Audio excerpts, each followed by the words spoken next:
Hi guys, this is Kathy Alvarez at Functional Patterns.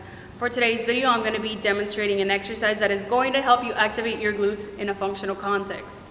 If we look at this muscle, this is one of the most important and powerful muscles in your body. They're the ones that help us propel us forward when we're walking. This muscle is often trained just in the sagittal plane. So first thing that comes to mind when people want to develop their glutes is a lot of heavy back squats. I used to be one of these people back in the days. I did get some development of my glutes, but together with that, there was a trade-off. I was experiencing a lot of lower back pain. So as you guys know, here at FP, we do a lot of rotational work. So the more that you can stimulate your glutes in this fashion, in a unilateral fashion, the more applicable this is going to be during your gait cycle. Let's get started.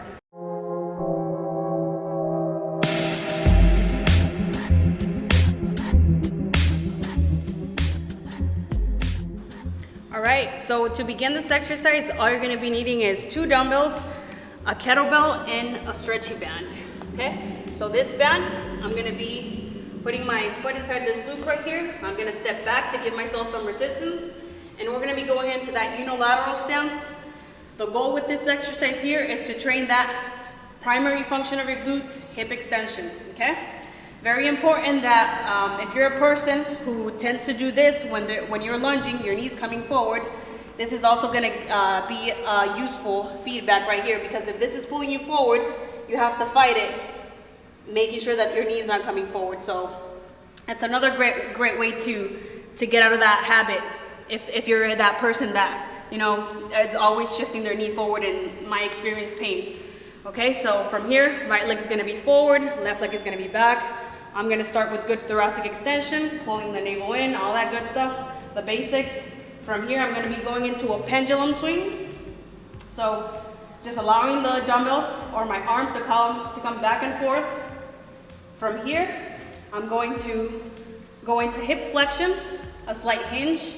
As I'm doing that, I'm already feeling my glute. Now this is going to be the important part here. We're going to step back with our lead leg and then go into that hip extension phase.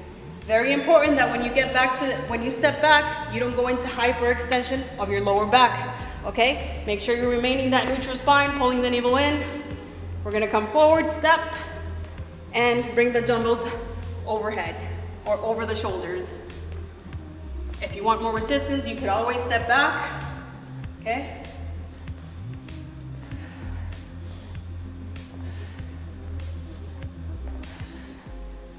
I'll switch sides.